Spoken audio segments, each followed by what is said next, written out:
Welcome to Disability Voices United's Communication Access Connect. And today we're going to have a great presentation for you in a few minutes here. But for those of you who don't know who we are at Disability Voices United, we're a nonprofit organization working towards advocacy and changing policies. And this segment is kind of manned or created by the empowerment team. And as the empowerment team, we're all about promoting the self-advocates to have access to whatever they need to have access to share their selves with their community. And I'm Darlene Hansen. I'm a speech and language pathologist by trade, and I've been with DVU for 4 years now. And I have a person that I work with and under now, and that's you, Tim. You want to introduce yourself? Wow, Darlene, William, Nina, and Christina, this has been crazy day. This is my 5th meeting and my favorite. My name is Tim and I'm the Director of Empowerment Programs, and thank you all for being here. I just turned off my email not to have any distractions. I finally get a break. Excellent. Just sitting back and I'd say have some popcorn, but that might not be a good idea. So our team consists of Tim and I, and then we also have William and Nina. So let's bring them in to introduce themselves real quick here. William, you want to go? 1 second here. Oh, okay. If you're not ready, that's okay. But we're old Hispanic folk. whoops, just as he's had. That's okay, Michelle. Introduction. Here we go. Okay, there we go. My name is William Del Rosario, and I am a student intern with DVU. I am a 23-year-old Hispanic Filipino male with black hair, brown eyes, wear glasses, and my pronouns are he and him. I have autism, apraxia, am a multimodal communicator, and use AAC.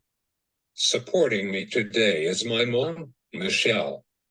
Today's topic is an important one, and I am looking forward to learning more about how we can improve the challenges that come with cultural and language differences for AAC users. Thank you for making the time to be here today. Do you want him to do the other part? No, that's good. That's good for now. That's perfect. And then Nina, it's your turn now. Thank you, Tim. I do whatever Tim says, like never. Hello, everybody. My name's Nina Spiegelman, and I'm the Policy Director for Disability Voices United, and also the mom of a 28-year-old with autism. And access to communication supports in its broadest sense. Communication in its broadest sense is super high priorities for DVU, and the discussions in these CAC, these connects, have been so rich and getting better and better, and I love hanging out with this crew. So let's get started, and I'm really excited for today's discussion. excellent. So today's conversation, we have Dr. Gloria Soto that's going to join us. And she is going to be talking about bilingualism and multicultural issues and strategies, hopefully, and thoughts. That's where her focus is. She's from San Francisco State University. And Tim and I have been talking about this topic for a while. Tim brings it up often, that we really need to cover the multicultural community concerns and issues and ideas. And so we finally got it on the calendar, and Dr. Soto agreed to join. She was the first one we thought of, like, I hope we can get her. So thank you, Gloria. But I think I want to start with the importance of considering the multicultural world, and kind of we have our own personal historical perspective here from William. And so William's going to share his a family story that just kind of sets the stage for us. Go ahead, William. I wanted to open with a story that my grandpa Tomas wrote about his experience with school segregation and being a Spanish speaker. For context, this was in the 1940s. Our schools. I attended Nair Elementary and Strickland Junior High in Alice, Texas, and due to family necessity, was forced to quit school in my 8th grade year. The schools were segregated. In fact, the entire city was segregated. The downtown area, Main Street, was the dividing line between the Anglo community and the Hispanic barrios. The railroad tracks that ran north and south also served as a dividing line between El Barrio del Alto and Afro-American community. Each group, the Hispanics, the Anglos, and Blacks, had their own schools. In later years, there was some integration as the students entered junior high and senior high school grades. Hispanics were the dominating group as they made up about 75 to 80% of the city's population. With these numbers, Hispanics were the dominant group in terms of language and culture. We were like foreigners in our own country. When we started school, the only language we knew was Spanish. This presented a real problem for the school as the language of instruction was English. We had Hispanic teachers, but they were not allowed to use Spanish. While in school, students were not allowed to speak Spanish. If you violated the rule, you got an automatic paddling on the spot, and that was me and my friend Santiago.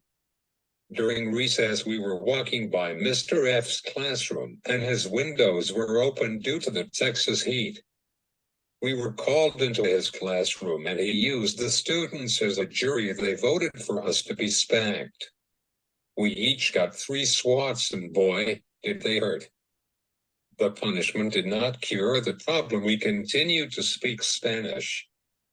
In later years, perhaps this was a factor in me opting to become a Spanish teacher and later administrator of bilingual programs for the Orange Unified School District. As you can see, some things have changed for the better, but bilingual and cultural barriers still exist for some populations in our community. Thanks, William, for sharing that. Thank you to your grandpa for sharing that with us as well. So as you can kind of see, it sets the stage for including different cultures in our lifestyles, not just AAC, but just different languages as well. So that's what I'm going to pass it over to Dr. Soto. Wow. Oh, Tim's got something to say first. Go for it, Tim. I have the great pleasure of introducing Dr. Gloria Soto. Darlene and I have done a few projects together through our other endeavors. Dr. Soto is a SLP and a professor at San Francisco State University, and she will be speaking to us on equity and access issues as they relate to cultural and linguistic diversity. As Darlene knows already mentioned before, this has been on my mind for a while because I'm Korean American and also an AAC user and can understand in multiple languages and have different cultures. But AAC is across cultures that my friend and family have adopted. Dr. Soto, please go ahead. Thank you so much, Tim. Thank you, Darlene. Thank you, Disability Voices United, for inviting me today. So before I start, I need to clarify, I am not an SLP. I am a teacher, professor in the speech, language, and hearing sciences. And I have been training SLPs for over 30 years, but myself, I am not a certified SLP in the United States. And that's a long story as to why, but my intention when I came to the States in 1990, so 34 years ago, was to join a university program, and that's why I didn't go through some of the clinical application, clinical training of SLPs here. But as I said earlier, I have been training SLPs, and I've been training special education teachers for many, many years at San Francisco State. And William, thank you so much for sharing that story. And I have to say that, yes, as you said, things have improved for some. Unfortunately, the disability community continues to be routinely excluded from access to their home language, and we're going to be talking about that. So I'm going to start by sharing my screen. I have put together a presentation, but my intention is to also open up to, questions and answers and conversation after my presentation. So I'm going to be talking today about bilingualism and AAC. And I know that there are many advocates, many family members, some professionals here, and I think it's really, really important to dispel some myths about bilingualism and disability that continue to impact our practice to this day. So I want to start by acknowledging a grant we have at San Francisco State. It's called AAC for All. It's a federally funded project by the Department of Education, and it's allowing us to spend focused time and resources in the training of future speech language pathologists and special educators in the provision of AAC services to dual language learners or bilingual learners. But also that grant is giving us many, many opportunities to really look deeply into some of these issues that I'm going to be sharing with you today. So I wanted to talk about how common bilingualism is in the US. It's interesting. I applaud you for taking on this topic. And if we live in California, most of us are, members of more than one linguistic community or members of different ethnic and cultural communities, right? Here are some incidence data. 23% of children aged 3 to 5 years of age, on average, speak a language other than English in the home in the US. This is a huge, huge percentage. But this percentage actually increases to the range between 26% and 43%, such as in California, for example. So in California, almost half of the children in public schools come from homes where a language other than English is routinely spoken. I also want to clarify something that is very, very, very important, that being bilingual means that you can speak or understand more than one language, no matter how well you do it. It's not about being fluent. It's not about mastery. It's about regular exposure to more than one language. So I want to start by showing you a bilingual user of AAC. And as you see this video, I want you to notice the multiple modalities, the transmodality, and the translanguaging that you see here, because it's very typical of the majority of the students that we work with, the majority of clients that we serve, okay? So I'm going to start. At age 3, I have to bring it to, let me see. Sorry, I can't quite break it. Okay. working to expand her circles. Can you for hear an- it? At age 3, Oops, the sorry. people Harold knows best are his parents and her circles for an important reason. I am I'm looking forward to moving out on my own. I want to live in a small apartment. Adrian has a tremendous desire to be independent and lead her own life. When somebody asks her to write about herself, she always says, I'm a very, very outgoing girl.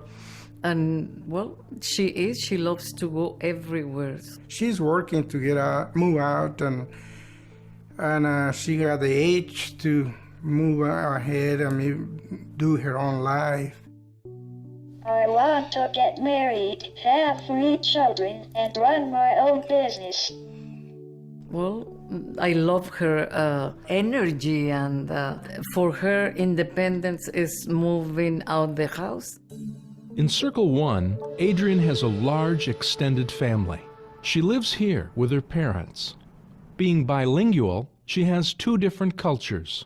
El color del vestido, nada? Adrian speaks Spanish at home with her mother. No? No.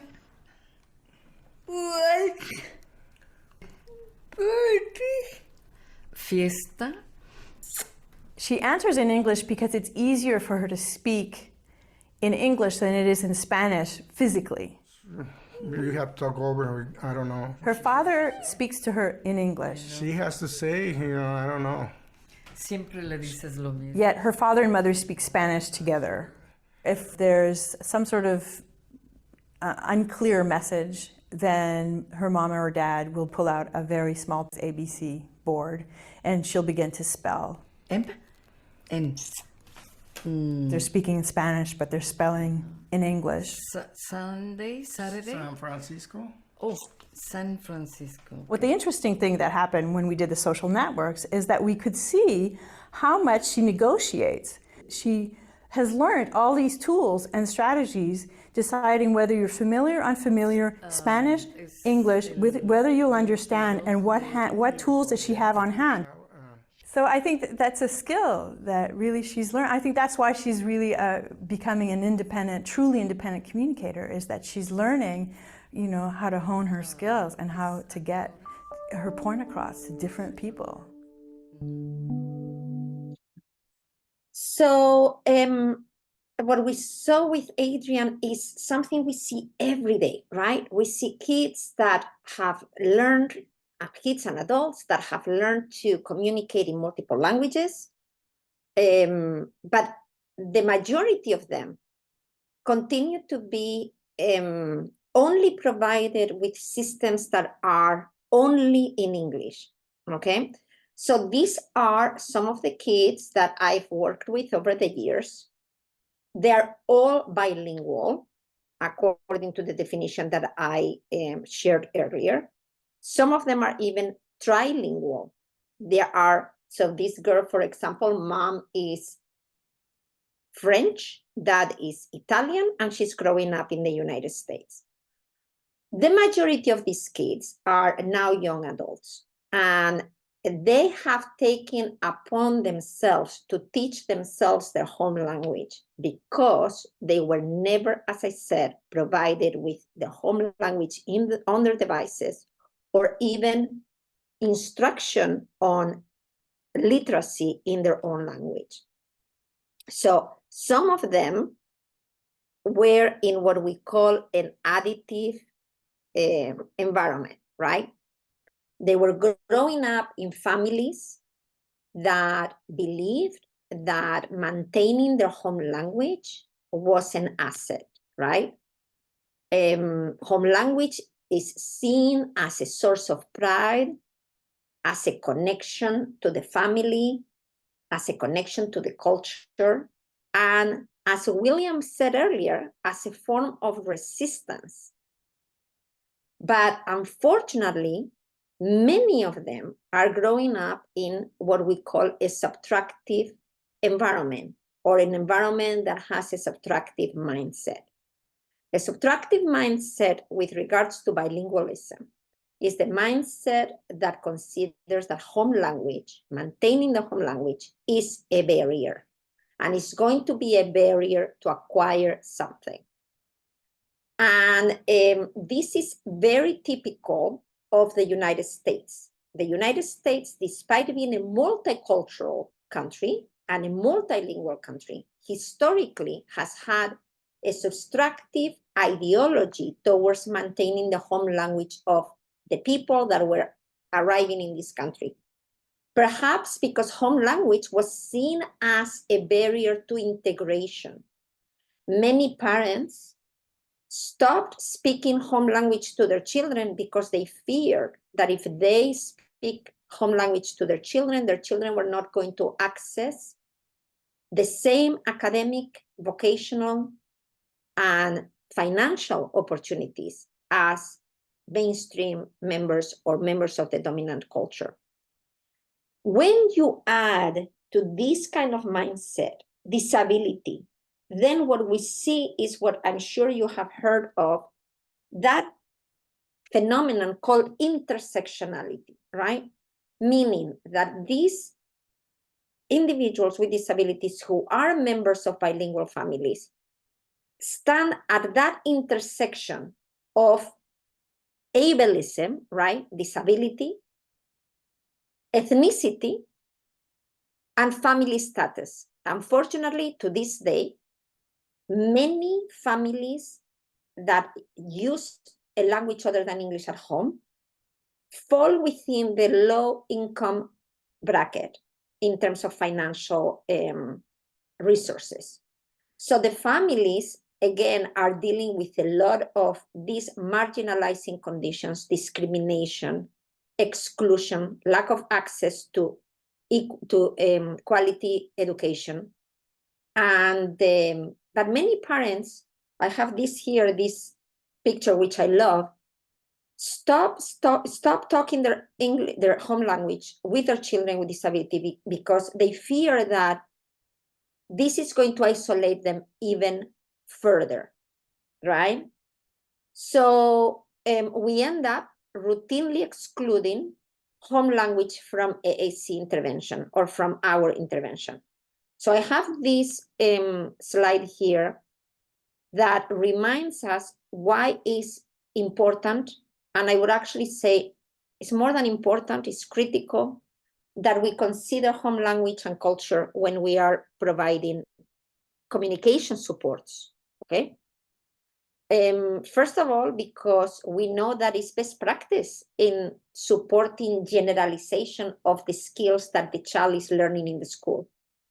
If the child cannot use the same system with their mom and dad or their family, their grandfathers, their extended family, they are not going to practice those skills and generalization is going to be minimized.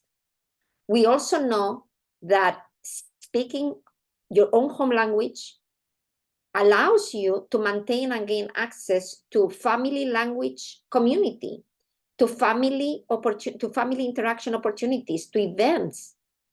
Families are much more likely to advocate for services that they see as culturally and linguistically relevant. We just published a scoping review, a review of the literature, looking at why families are not quite taking on the use of AAC in their family. Most families say, I think it's great that my child is using AAC at school, but I don't see the relevance of it.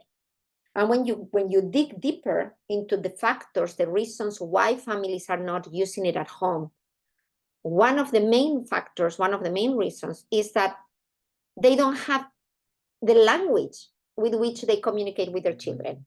They don't have the vocabulary to talk to their child.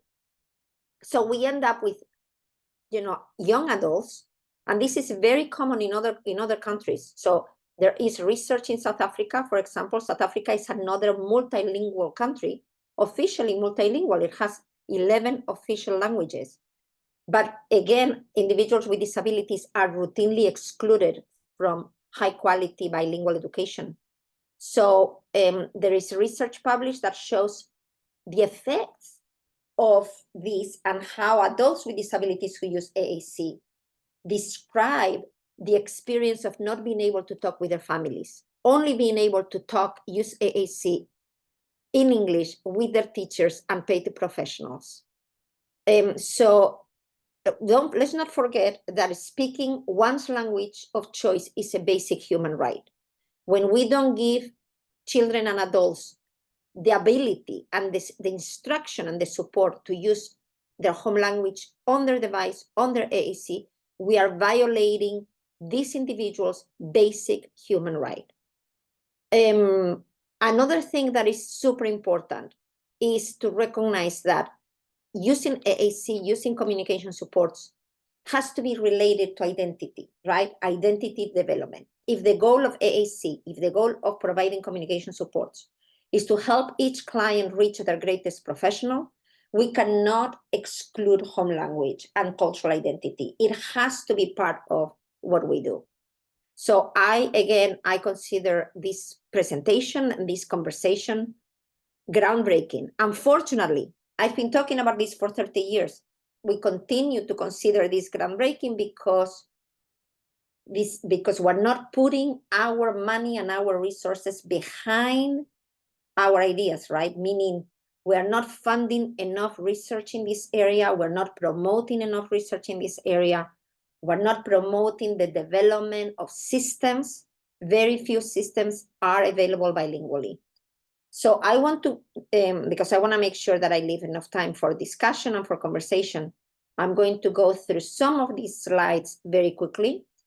But for those of you who are advocates, for those of you who are in conversation with professionals and families, and you are the go-between, you need to understand that all professional associations that regulate speech language pathology practices, most of them, I cannot say all of them in the world, but definitely the American Speech Language Hearing Association, ASHA, the Speech Pathology Australia, the Royal College of Speech and Language Academy in England, the Canadian Association of Speech Language, they all have come together to say that the provision of speech and language services has to be in both languages, or in all languages that the individual uses. But if that is not possible, then the SLP has to support the strongest, right? And that SLPs are bound by the code of ethics to provide equal access to all of the clients and to counter that monolingual mindset that pervades special education and speech language pathology. I want to give you an example that just happened last week. So I was talking to a speech language pathologist who is an AAC specialist here in San Francisco, and she was telling me that one of her colleagues had just called her to say that they had gotten this girl from Peru had just arrived to the school last semester, okay? A girl with a disability, and she's non-speaking, and they were considering AAC. And the speech language pathologist said to my friend, who's an AAC specialist, that they were kind of giving up on this student, that they had considered that she was not a good candidate for AAC. And my friend, the AAC specialist, said, you know, I happen to have a friend from Peru who is an SLP here in San Francisco Unified. Let me send my friend over to see if she can, you know, give you a different perspective. So this Peruvian SLP, being bilingual, was able to talk in Spanish to this girl. The girl understood what this SLP was talking about. And the SLP started providing different displays and, you know, just doing different forms of assessment to get a sense of how much this child was understanding, both in Spanish and in English, and how much she was able to communicate in both languages. And it turns out that this child's reluctance to communicate was simply a second language issue, meaning the child didn't understand English. The child did not understand anything that the English SLP was saying. And as I was talking to my friend, the AAC specialist, she was saying, you know, Gloria, I don't get how home language is not the first thing that SLPs check when they have a new client or when they're working with a new client. And that is because SLPs and special education teachers traditionally center around the disability, right? What do we mean by that?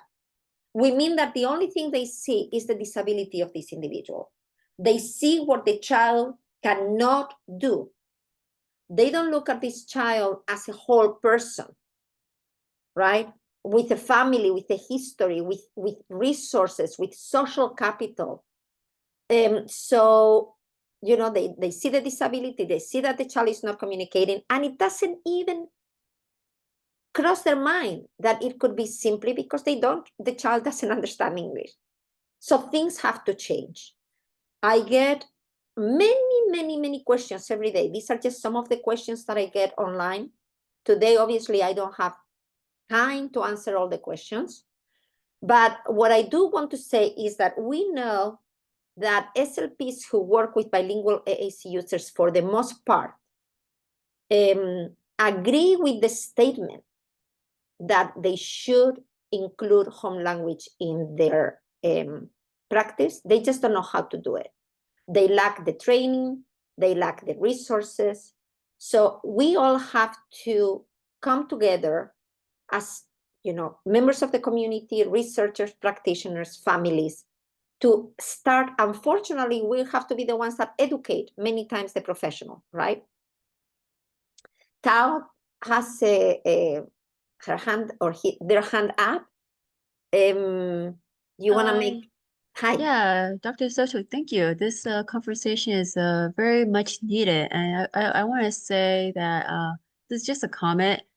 I do find that many of the population that are in many of the students who are in special education, many of them are students from marginalized communities and maybe coming from bilingual or trilingual families, and the SLP that are assessing them are not from that community. From what I've heard from another SLP, only 2% of the SLPs are SLPs of color, and the rest are predominantly Eurocentric, European descent.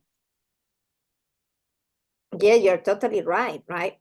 So the thing is that given those demographics, the fact that we are never gonna be able to pair an SLP with all the children that they have, you know, that they work with, because we have such linguistic diversity in the schools that it's going to be very difficult to find the linguistic diversity among the professionals. So what we have to do is we have to train the monolingual SLP to do bilingual or translingual therapy, right? So how can we do that? Well, we have to learn how to work with families. The families are resources that are completely underutilized in our, and that's because we don't, in our work, and that's because we don't have the resources, we don't have the training to truly provide family-centered services. So we all say, if you read the literature, you will see how family-centered practice is the standard of practice, is the gold standard. However, most of us practice in settings that don't even give us the time, the opportunity to really develop those relationships with the family. When the families themselves don't speak English, we're going to have to learn how to work with interpreters. We're going to have to learn how to work with cultural brokers, cultural liaisons. We're going to have to know how to find speaking members of that community. So right now, with the kinds of social media, the kinds of digital tools that we have at our reach, there is no reason why we cannot access a professional that perhaps speaks the language, right? We are right now in the midst of doing a study. It's a funded study, it's a national study where we are working with 16 speech language professionals, speech language pathologists that work with multilingual students who use AAC. And it's an action research study that is designed to make changes, to change how they do their job and to impact their school districts. And we are finding that by providing professional development, by creating professional learning communities, by doing events like this, connecting people, we can start breaking some of those barriers. So the barriers are there, right? So here you have this slide speaks to a reality that we don't practice AAC in a vacuum. And the success of what we do as teachers or as speech language pathologists is just not a matter of how well we do our job. There's a variety of interconnected factors, interconnected systems that have a direct bearing on the success of our work. And this is a child, again, he's bilingual. His bilingualism is being completely ignored by the school district because he is in a school district that has a very strong monolingual service delivery model. The AAC service provider is not fluent in his language, nor trained in culturally and linguistic responsive practices. His system is completely irrelevant, not only in terms of vocabulary, but in terms of icons. He's in an urban school in this particular case that is severely under-resourced. His family is in the low-income bracket. They're working 3 jobs, both mom and dad. They have very limited, if any, contact with school professionals. So they live in an environment that you know, because of their poverty and because of their social economic status, has a lot of like pollutants and other forms of aggression on their physical environment. So yes, we are talking about multiple marginalizing conditions, absolutely. But change has to start with the recognition of what is, okay? And then the other thing that is important, and I think we should be outraged by this, is that our bilingual students with disabilities, our bilingual individuals with disabilities are both excluded from high quality inclusion classrooms. So there is research that points to the fact that students with disabilities of color tend to be educationally segregated at a much higher rate than their white peers. But also they are excluded from bilingual education programs even when they are in the school. So if you go to schools here in California that have a dual immersion program, or they have a bilingual program of some shape, like a transition program, okay? Doesn't even have to be a dual immersion program. They end up having, these schools is often, you often find that there is a classroom for students with disabilities that is segregated, and the education is in English, even when everybody else in the school is doing Spanish. And when you ask the teachers or you ask the principal why that is, they tell you that is because they don't want to confuse the kids, right? So this is where the myths come into place.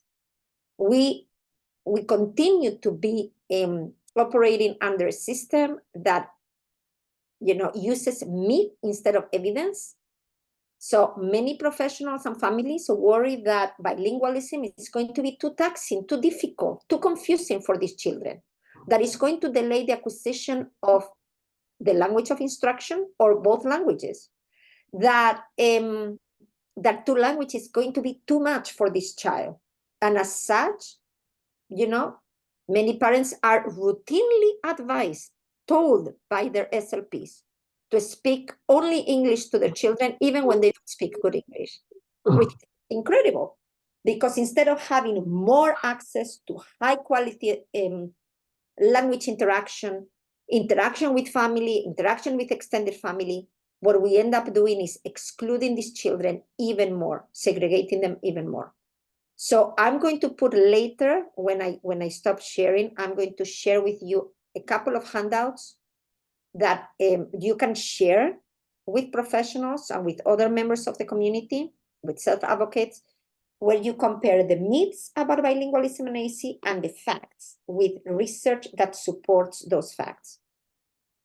So what happens when we don't teach the home language? Well, a lot of things happen, right? So we've already talked about device abandonment. or the device neglect, the fact that, which is horrible because we have school districts that are already kind of stretched for resources and they end up buying a system that doesn't get used at home. Incongruity. Incongruity is that lack of connection between school and home. So, you know, Tim and many others here that have grown up in bilingual environments may recognize what I'm talking about, right? That disconnection between what's happening at home and what's happening at school. This results in something really serious called language loss. Language loss means that you don't develop any language fully. So these kids that, again, need more and better quality intervention end up getting less, and that has long-term effects.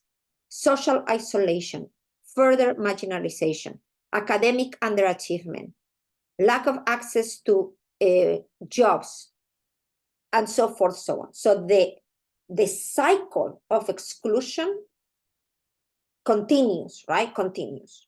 So I will share with you this handout that is dispelling myths. I also want you to know that there is research that shows that individuals who use AAC can and do become bilingual.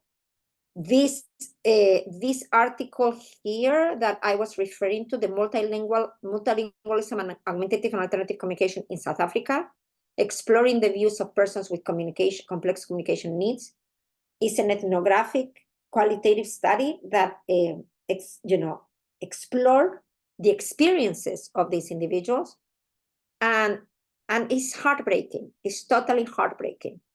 Again, you don't need to be bilingual to address the needs of your students who speak a home language other than English. That is another myth. Oh, I can't do it. I don't speak their language. Well, no, you're going to have to find ways to do it. If you don't speak the language, you're going to have to collaborate with families. You're going to have to collaborate with cultural brokers. You're going to have to collaborate with bilingual professionals, perhaps not an SLP if you don't have access one, but perhaps there is a bilingual teacher in the school. Perhaps the paraprofessionals are bilingual themselves.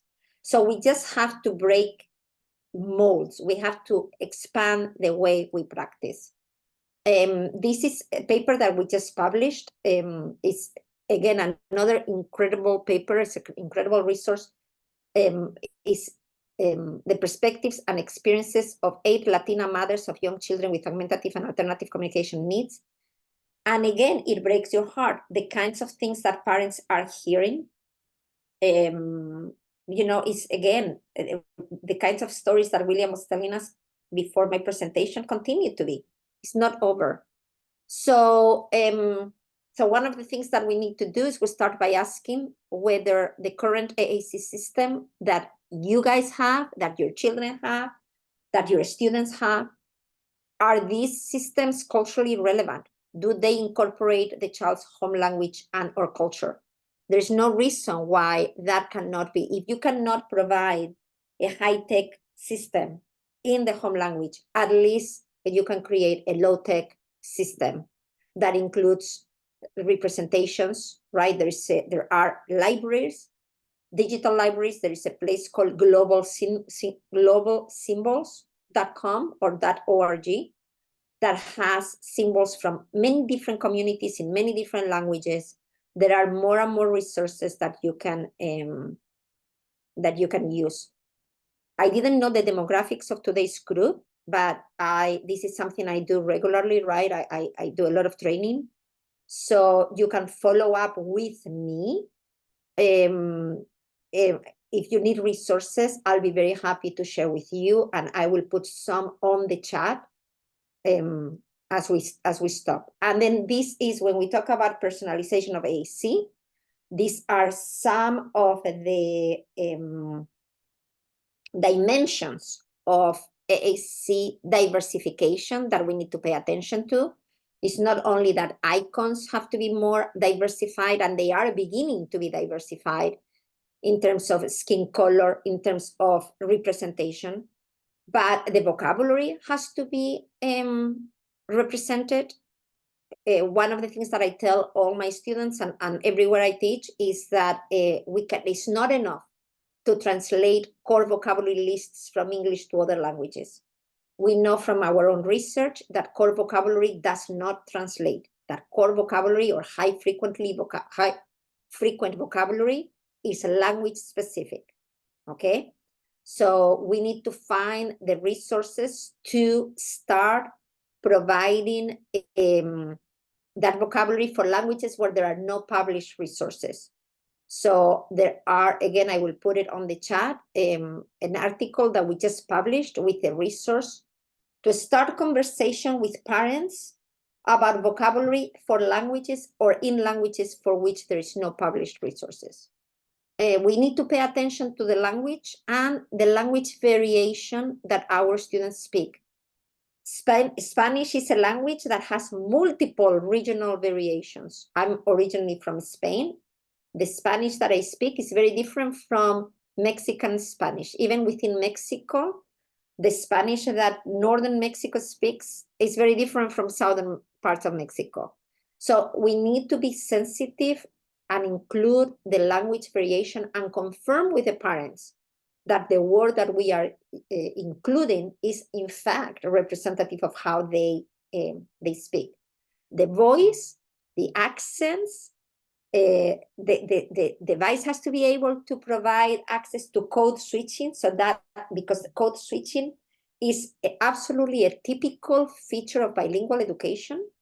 So when a child or an adult is bilingual, most likely they are mixing. They're saying some things in English, some things in Spanish, like my case. Sometimes that mixing happens within the same sentence. Sometimes different sentences have different languages, or you change as you speak. And code switching, again, I'm not going to get into this, into explaining code switching because it's quite extensive, but it's a normal practice of bilingual individuals. So at this point, I'm going to stop sharing my slides and I will open up for questions. I haven't checked the chat at all, but I open up for questions now. So let me stop sharing. Thank you, Gloria. That was Thank you. amazing. I have so many questions myself, but I don't know. Sandra has her hand up here. I'm gonna have you unmute, Sandra. Hi, how is everyone this afternoon? Thank you so much, Dr. Soto, for such an impressive presentation. I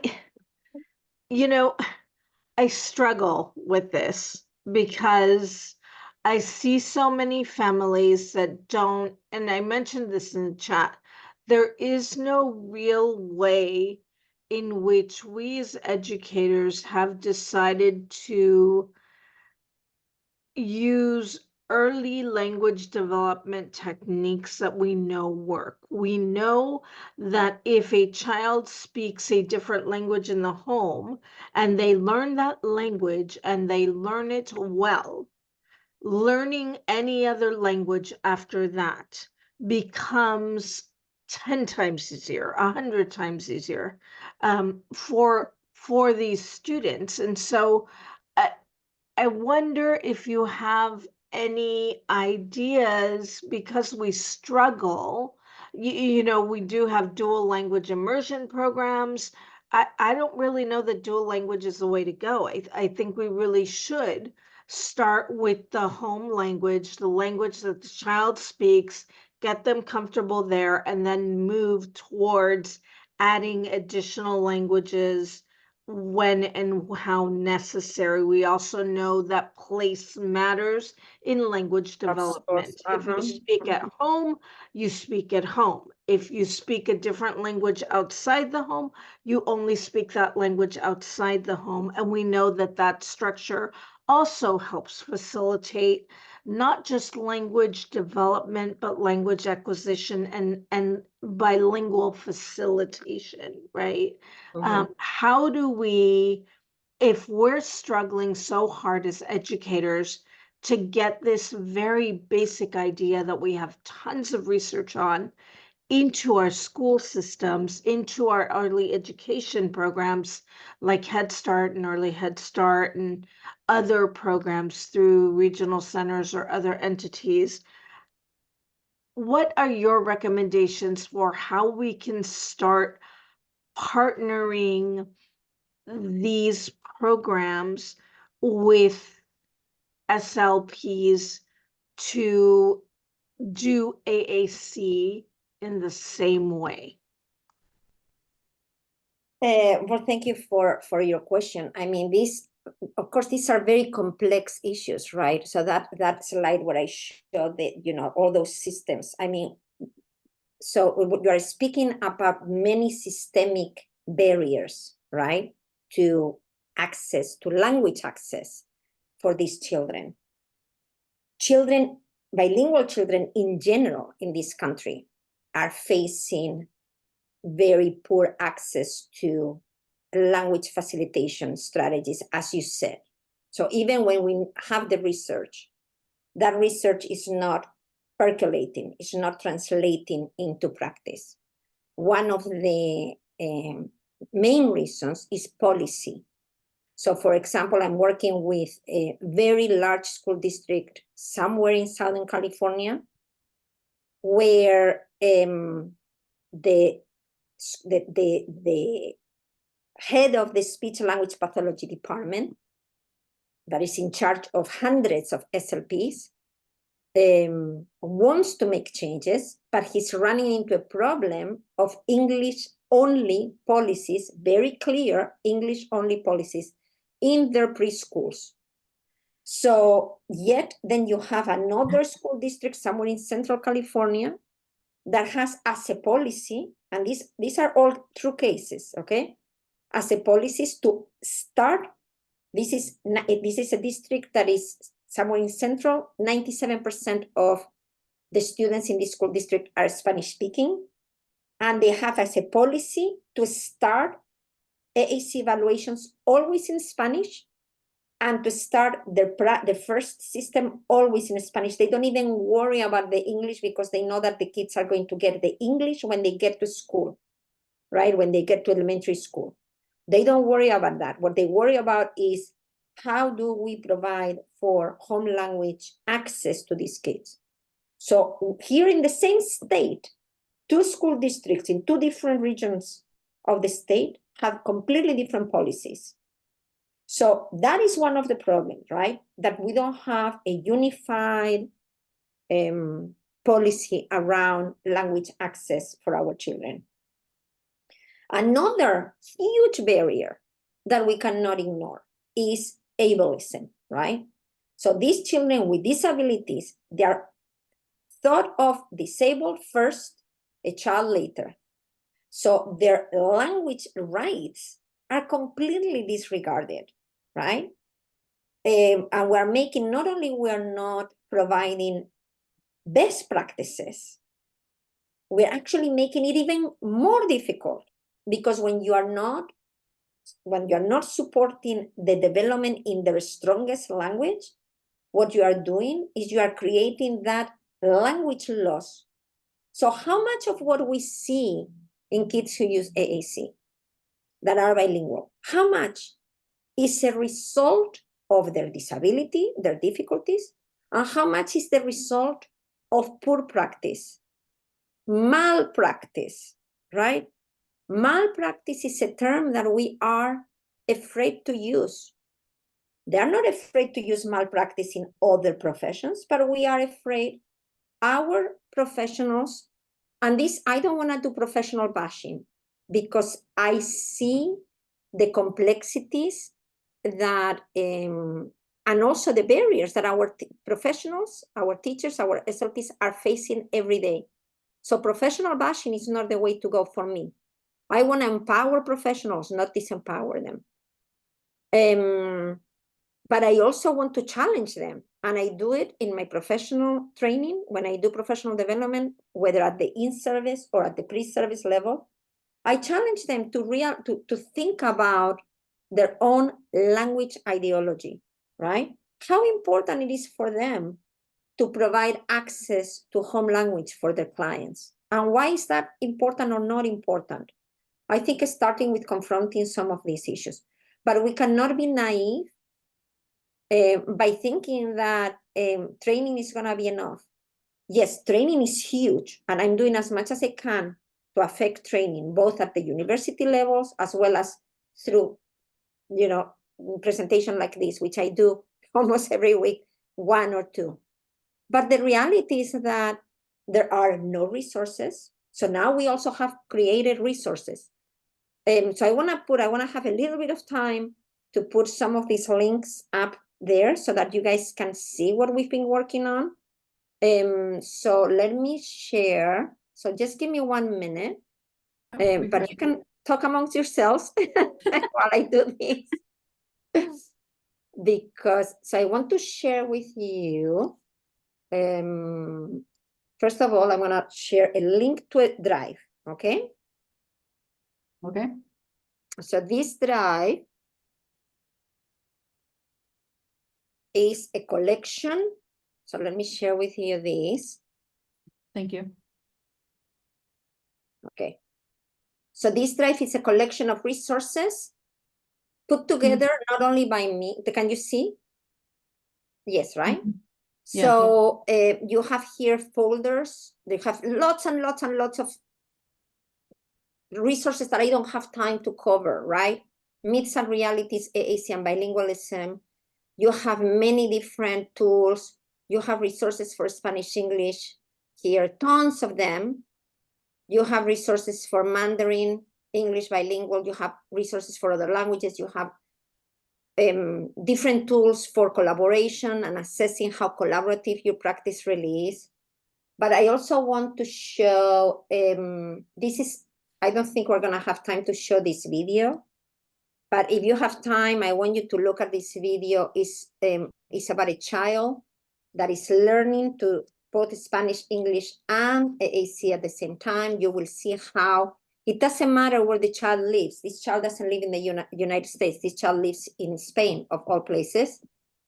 And also facing a huge amount of discrimination.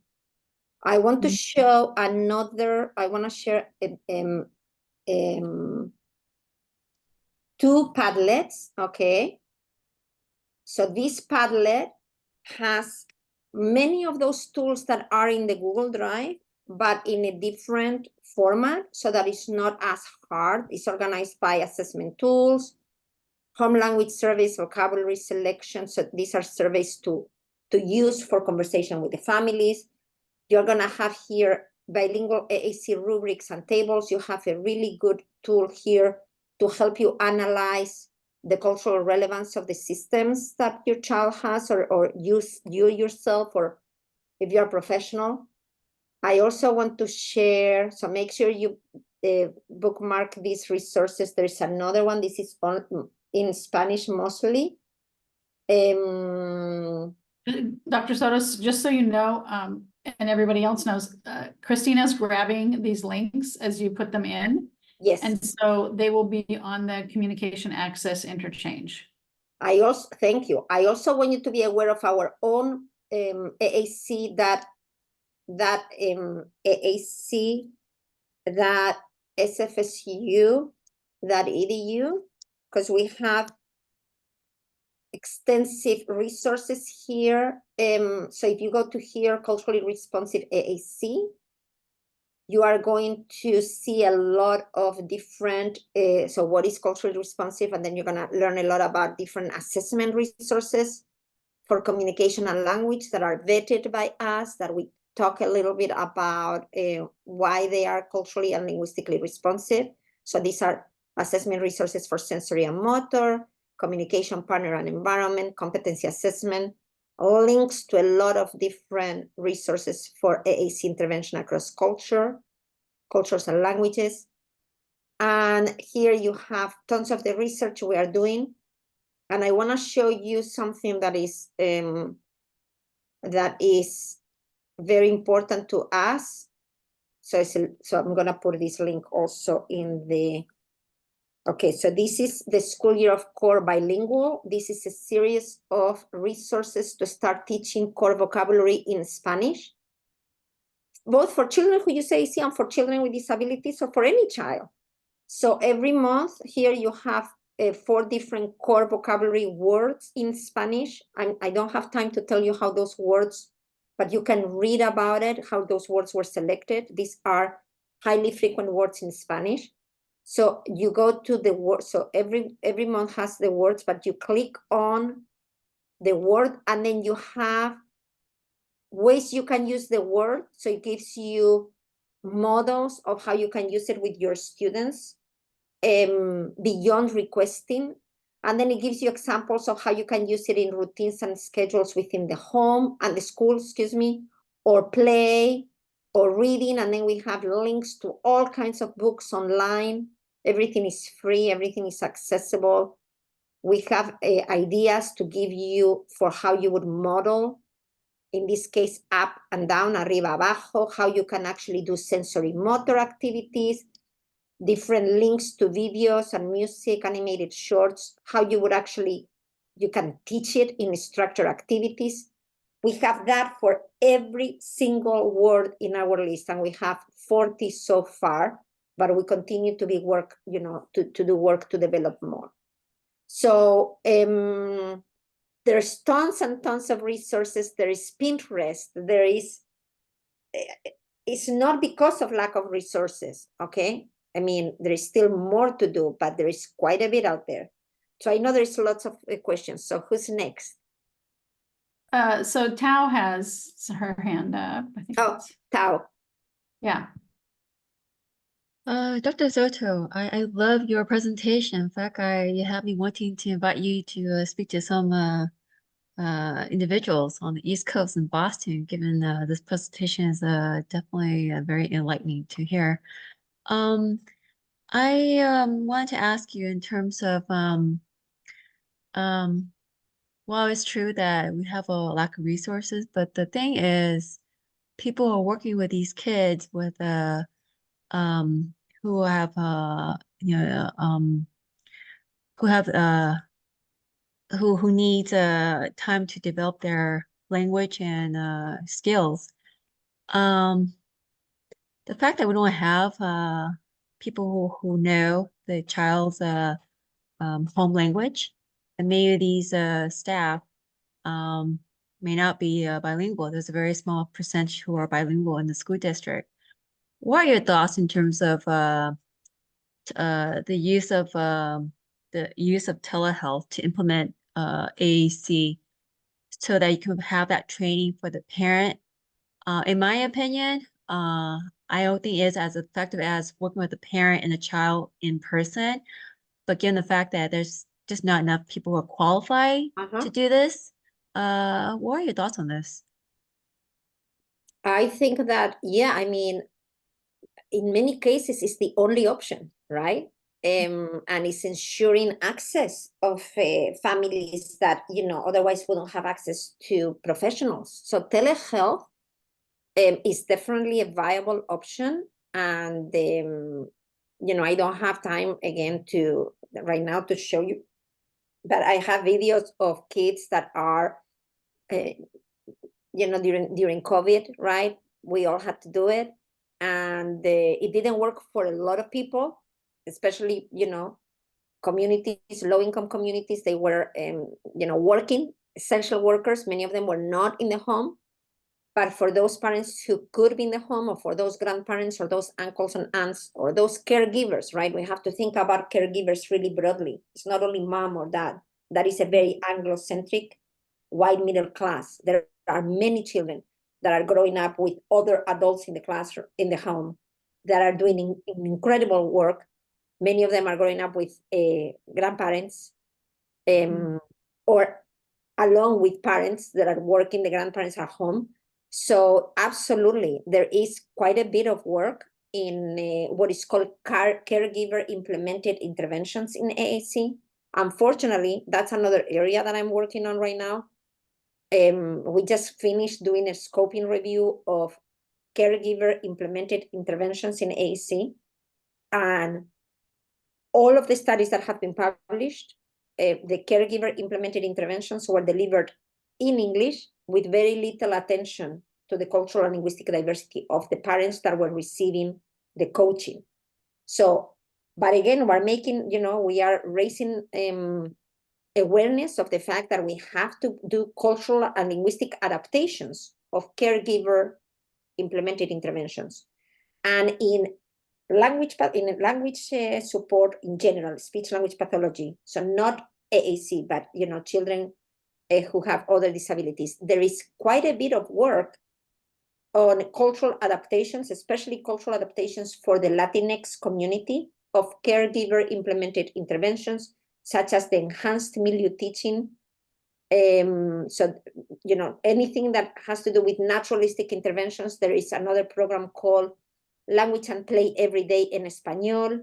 There are quite a few resources out there that are culturally adapted. So again, it's just really a matter of spending some time digging through the resources. Don't be afraid of reaching out to those like me who because of our jobs, we have to keep up with the literature, and we have to, I never turn anybody away who asks me questions. So after today's presentation, if you want to reach out to me with specific questions, please do. I typically don't comment on specific cases because I don't know the child, but I give you resources. I share resources with you. So, so please feel free. Okay, thank you. I'm going to bring Alfredo in. Mm-hmm.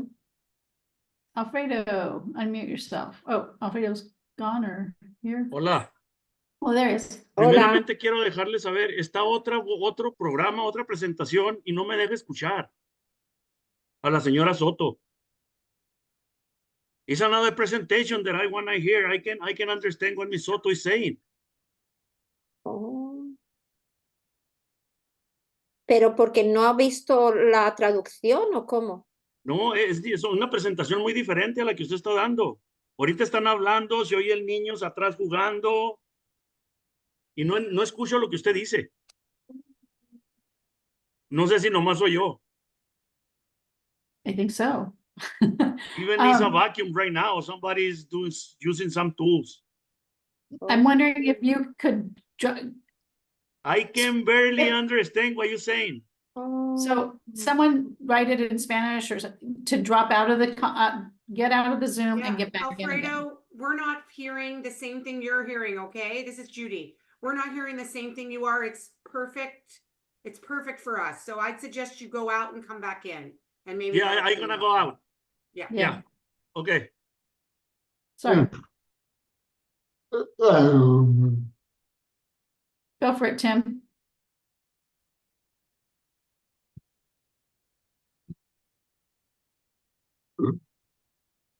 Dr. Soto, this is so good. I'm freaking out how good this session is. I can totally relate to the young lady in the video.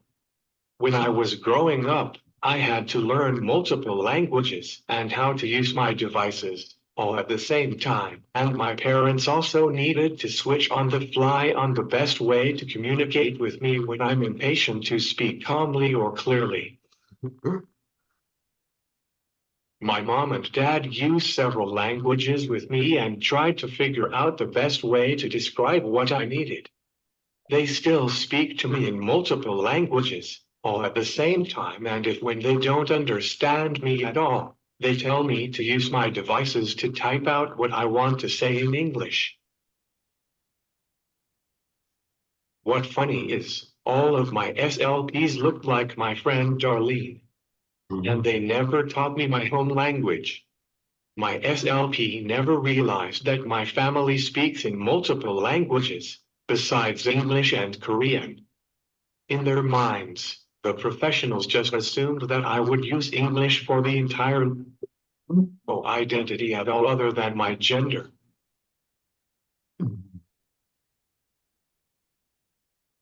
In their minds, the professionals just assumed that I would use English for the entire life, and I have no identity at all other than my gender. Yeah. I think that's what I take away so much every time I hear you talking. But today, I think my big takeaway is that just the whole piece about the fact that the core language doesn't work as core language in Spanish, for example. It for sure isn't going to work in Korean. And so, I mean, that's huge. Makes a not one-for-one translation, right? It's just you end up translating words, but not language. Absolutely. Right? And I'm putting here, is there a universal core? So we just published a study where we actually compared, and I'm going to put this study here on the chat.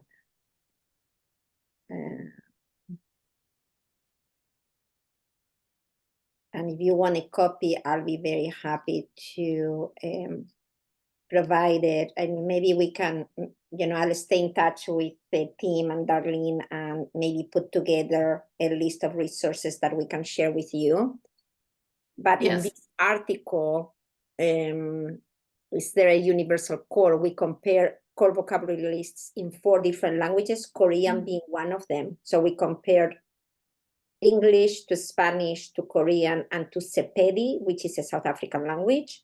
We chose those 4 languages because they're very different and because we actually had access to core vocabulary, published core vocabulary for individuals who use AAC. And the English list, which was a composite of different lists that were published for children, included 516 words. So we compared those 516 words to 218 words in Spanish, 200 and some other words in Korean, and 200 and some other words in Sepedi. And we found that only 56 words were in all 4 lists. 56 words were common. So what we are proposing is to use what is called the semantic primes, which are kind of concepts. Instead of words, concepts, universal, and they are presumed to be universally present because they are concepts having to do with humans, right, rather than languages. And so these concepts become lexicalized differently. So in different languages. So we, in this article, it tells you, and we have created a tool to actually get, to get those conversations started with families for which there is nothing, languages for which there is nothing. Where do we start, right? So, I'm going to put together kind of a collection of tools, and then I'll share them with you. Okay. So that I don't, Thank you. I'm gonna go to Alfredo because I know he was trying so hard to talk to us. Go, Alfredo. Oh, wait, you have to unmute first, unmute. Okay. Okay. Sorry, it was my mistake. The problem was on my computer. Oh, okay. So first of all, I like to say I love my language. And my primary language is Spanish. I heard in some school districts, I ain't gonna say the names, but I know for a fact, even for my own, that they push for a ESL for the English second language for kids who speak Spanish on their house. So for that reason, some school districts is pushing the kids to speak only English, because that's the way they're gonna learn it. But for me, it's unfair because in some houses, the parents don't speak English. So the only language the kids, the only language they know is Spanish. Of course, yes. So, but the other issue is that they pushing us as a Hispanic, it's a Spanish language, they pushing us to the English only. And that's to pushing out of ourselves out of our own culture. Right. And that's not right, because even for myself, I'm in El Paso, Texas, okay, and that's not only in California. This is all over the place. But in El Paso, Texas, I go to this school district and I go to the board meetings, And I start asking for interpretation, right? Because it's people who doesn't speak Spanish. And then they find out that I speak English. And they said, no, we ain't gonna give you an interpreter because you speak English. Who are they to push in me which language I have to talk? That's the same issue on the schools with the kids. Absolutely. But even so, when they got a special ed kids that they don't speak and they can hear, they start going the sign language. But they go the sign language for the teacher or for one of the members of the house. What about the brothers and sisters and the father and the uncles and everybody? So it's just, we're missing one point here. We have to start pushing, not just the school districts, all the institutions who give public service Absolutely. Yeah. for interpretation on our own language. Because it's not fair for people who doesn't speak English to go places and start looking for somebody to translate. Yeah, and as you said, it's very hard issue, but you know, I think sometimes it's good the Ms. Soto is here giving this presentation because that opened our eyes. Yeah. In a different perspective. Thank you. You're welcome. I mean, I don't have anything to add because I agree with you. I think that that the problem starts at the top, right? Is the language ideology that we were talking about earlier, and the fact that we see bilingualism as a barrier rather than as an asset. We're one of the very few countries where that happens. Most countries want their children to be bilingual.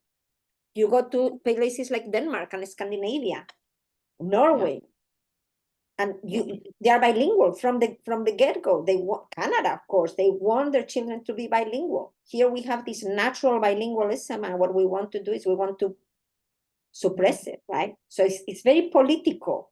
That's why this topic is very political. You can't talk about this topic without really acknowledging policy and ideology, right? Yeah. I think Sheila. I'm going to bring it to Sheila. Yeah. Sheila, you might be our last question, Sheila. You'll have to, there you go. Whoops. One more time. Unmute. There you And go. now? Yes. I had hard time getting ACC iPad. I finally got it about a year ago, and my technician left out of state, and I'm left with nobody to help me with my iPad. I've messaged Darlene, emailed her a lot. First month, no contact. Development pathways, no help. ARC, no help.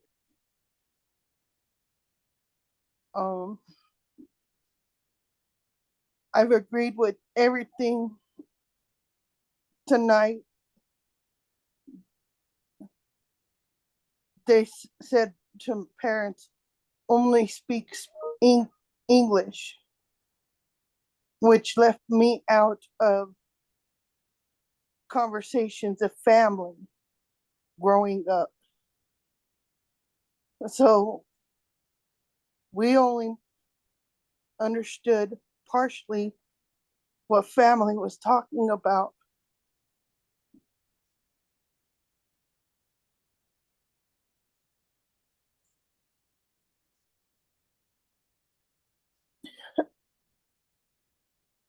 I just want to be able to speak when I can't use my iPad, when I can't.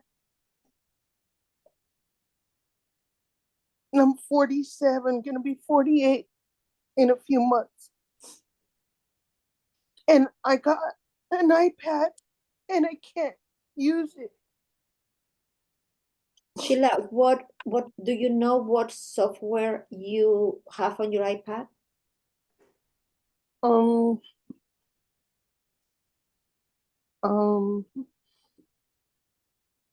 Is it something called Proloquo to go? Or why don't you, Sheila, why don't you get my email and send me the, find out between all of us, maybe we can help, okay? If you put it in chat, I screenshot it. So my email is gsoto @fsu.edu. Okay.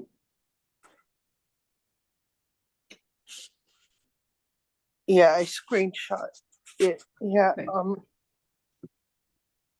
I'm in Colorado and there's only one person and she's mean. I've worked with her 3 times already and she's mean. I can't work with her. There's got to be more than one person. Okay. Just follow up with an email, see what we can do, okay? Yeah. Thank you, Sheila. Yeah. Thank you. Lulu, we have a couple minutes. Are you there, Lulu? Sí, estoy aquí. ¿Cómo están? Buenas tardes a todas. Excelente tema. Este es uno de mis favoritos temas, así que aprecio tanto todo el trabajo que están haciendo y también aprecio que hayan traído al doctor Soto el día de hoy. Pienso que este tema es muy importante. Creo que soy una de las que más ha trabajado, más ha hablado sobre este tema porque es algo que me afecta directamente. El bilingüismo, pienso que la mayoría de leyes están escritas solamente en inglés. No tenemos el acceso a español en todas las leyes, especialmente todas las que se refieren a la discapacidad o a lo que tiene que ver con centros regionales, AIDEA, ADA y todas estas leyes no existen en español. Entonces, si los padres no sabemos esto, ¿cómo podemos ayudar a nuestros hijos? Es importante que trabajemos esto de fondo y creo a DBU es una de las organizaciones que he animado mucho, ¿verdad?, a hacer este trabajo en español, porque le he pedido que ponga las diapositivas que hacen en sus presentaciones en español, le he pedido que haya traducción, le he pedido que haya las grabaciones que se hacen de estos temas en español, y creo que empezando por ahí, por todo esto de que se traduzcan las leyes, va también a cambiar lo que es la educación y lo que estamos pidiendo, el acceso a comunicación. Si yo me siento que no soy parte de la conversación, no quiero ni imaginarme las personas que empiezan y que están yendo a la escuela y no tienen esta parte de la conversación en español, y luego el acceso a la comunicación de toda la tecnología, como acaba de hablar que no tiene la oportunidad de arreglar su iPad y todo esto. Entonces, pienso que todo esto nos afecta tanto y sí es un tema importante que debemos de tratar, debemos de hacerlo, como dijeron antes también, que sea una ley, ¿verdad? De que se haga esto, porque no veo la razón de que lo quitemos, más bien de que trabajemos en que sea parte de nosotros, parte de nuestra cultura, y que sigamos trabajando en eso. Muchas gracias por traer este tema. Lulu and everyone, I wanted to show this is a resource that one of a colleague shared with me. It's a lot of information. This is the department, is the IDA, right? And they've come up with a lot of information in Spanish. So you can just browse through it, okay? About myths and realities about assistive technology. So there is more and more available. out there. Again, I think I'm gonna put a collection of resources in Spanish to share with, I will share it with Darlene, and then Darlene can share it with you guys. I also want to do a little bit of a sales pitch in the last minute we have, which is I am constantly doing research, okay? And constantly looking for participants for my research. Looking for families, looking for individuals themselves that are bilingual and use some form of augmentative communication. So you may hear from me. I will reach out to Darlene to recruit. We are in the process of designing a study to work with families, monolingual Spanish or Spanish dominant families. One thing that I also wanted to share just one more time, give me just 1 sec, is where is the annual? So all those resources that I shared to teach Spanish core, we have them in Spanish only as well for Spanish dominant families and professionals. So these are, let me just get the, so here we call it Año Escolar para la Enseñanza de Vocabulario Básico en Español. And we have the words that start from A to D. So these are the activity sheets. So instead of being online, by the way, you can also translate the website that I shared earlier. But here, if you want to download the package and have it with you and look at it, some people prefer that format, the PDF format, other people prefer. So here you have all the words. This is in Spanish only for Spanish dominant families, okay? Excellent. Wow.